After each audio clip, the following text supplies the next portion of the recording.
SC ST commission నుండి ST commission వేరు చేయాలని గిరిజన శక్తి రాష్ట్ర అధ్యక్షుడు శరత్ నాయక్ తెలంగాణ రాష్ట్ర ప్రభుత్వాన్ని డిమాండ్ చేశారు. ఉస్మానియా యూనివర్సిటీ ఐసీసీ సెమినార్ హాల్లో గిరిజన శక్తి రాష్ట్ర స్థాయి విస్తృత సమావేశం జరిగింది. ఈ సందర్భంగా ఆయన మాట్లాడుతూ గిరిజన పోడు భూముల సమస్యకు కేంద్ర రాష్ట్ర ప్రభుత్వాలు శాశ్వత పరిష్కారం కనుగొనాలని కోరారు. రాష్ట్రంలో ఉన్న ఎస్టీ బ్యాక్లాగ్ పోస్టులను వెంటనే భర్తీ చేయాలని వారు డిమాండ్ చేశారు. గిరిజనుల ఆరాధ్య దైవం సేవాలాల్ మహారాజ్ జయంతిని ప్రభుత్వం సెలవు దినంగా ప్రకటించాలని కోరారు.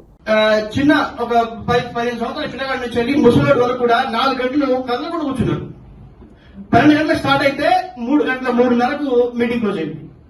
అంటే నా విషయం ఎందుకు చెప్తా ఉన్నానంటే, ఒక తండంలో జరిగింది మీటింగ్. వాళ్ళు మానసిక స్థిరత్వం లేని వాళ్ళు, ఏదో సమస్యలు బాధపడే వాళ్ళు కొంచెం ఇట్లా మాట్లాడుతా ఉంటే వాళ్ళకు స్ఫూర్తి కలుగుతుంది, చైతన్యం వస్తుంది. అందుకే తండ అవగాహన సంతోషాలు మంచిగా అనిపించింది. అట్లా అందరూ కూడా వీలైతే మేము తండాల్లో పెట్టుకోవడం చాలా ఉత్తమం.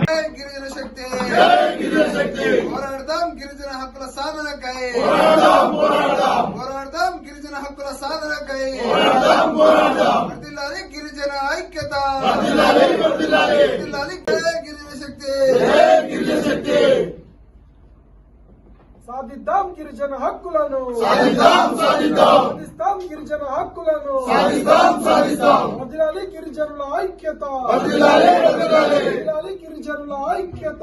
జై బోలో సేవాలాల్ మహారాజ్ కి జై బోలో సేవాలాల్ మహారాజ్ కి జై.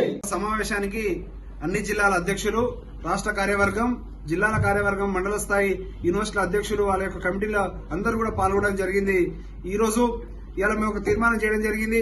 ఏదైతే చాలా సంవత్సరాలుగా పెండింగ్ లో ఉన్నటువంటి సమస్యలు ఇప్పటికీ కేంద్ర రాష్ట్ర ప్రభుత్వాలు గిరిజనులు పట్టించుకోకపోవడంలో భాగంగా మేము ఇంతకాలంగా ఎట్లయితే పోరాటం చేసినామో రాబోయే రోజుల్లో రాజ్యాంగబద్దంగా మాకు రావాల్సినటువంటి హక్కుల కోసం పోరాటాన్ని గిరిజన శక్తి కొనసాగిస్తుంది.